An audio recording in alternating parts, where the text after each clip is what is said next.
From the Bob Mills Weather Center, the Oklahoma weather expert, Travis Meyer.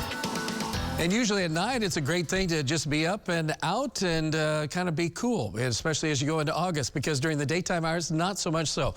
And again, is that not a moonshot? Wow, that's amazing.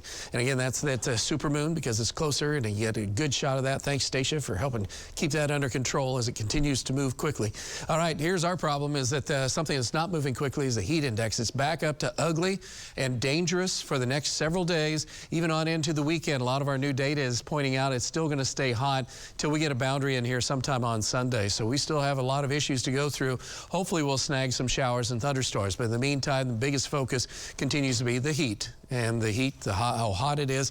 Just if you're working outside, continue to hydrate. And especially for folks who don't have air conditioning, and try to find a way to stay cool. Not only physically, but mentally as well. Heat indexes for tomorrow across the entire area should be close to 110. Some areas could be even hotter. And then a similar story again on Thursday. So that's why we expect excessive heat warnings, or at least heat advisories in effect. And from the distance from downtown, you can see the full moon or super moon. And it is super hot, 93 degrees. This would be like an afternoon high. But no, it's 10 o'clock at night. 102 is the heat index. South wind only at 5 miles an hour. It's just kind of like a sauna out there. At like 9 o'clock, I was like, what is going on here? But it's just summer, and it's the first day of August, and it's acting like it. Some of the areas that have cooled off just a little bit are mostly in lower elevation areas, like in the river valley, where the winds have been a little bit lighter, and what little cool air there is kind of pulling and going down into those valley areas. Otherwise, the heat index values for most of us are still around 100 in the metro. It's like ridiculous, but that's what we have. All right, so that's the way it looks across the entire state. So nobody's really free of anything as far as getting anything other than the hot weather or muggy weather. And tomorrow morning, upper 70s to low 80s, excessively warm to start your morning. So when you're at 83 already, you know, 90 is only 7 degrees away. It's so weird when you think that way, but our temperatures are going to be even a degree or two hotter than they were today. And all the showers and storms are pretty much staying to north. There is a boundary coming close. If you're around Coffeyville, you get to see a cloud. That's about as good as we can say. Maybe an isolated shower to your north around Independence.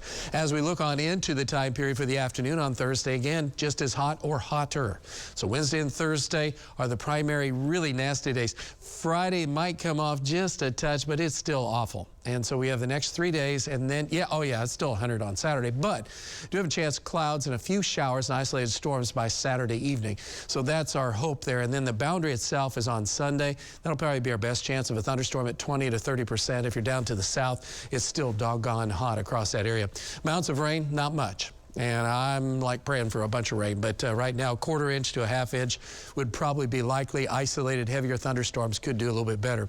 So the odds of rain are just going to be late Friday night at best, and then it goes into Saturday and Sunday, and then trickles down to just slight chances next week. But with a northwest flow on the jet stream, that'll be good news. And right now, still not a big impact of rain except to our northwest, north, and northeast. So that's where the best chances of rain will be. Tomorrow morning, it's just fair and too warm for 7 o'clock in the morning, 83. But if you have things to do, try to be outside and get them done early. 98 pushing 100 during the noon hour. That's just blistering hot. The southwest wind, that's just a blast furnace. You'd think that we were basically in Phoenix. But wait, Phoenix was up to 116. So we're not at Phoenix. So we're going to be happy about that. Extended forecast, we haven't made a ton of changes. We've taken out the better chance of rain until we get on into Sunday with that boundary coming through, and just slight chances after that. But at least the temperatures get knocked down to more seasonal normals. Gee, many Christmas. Seasonal of 90. Yeah, we'll hope that we can get that.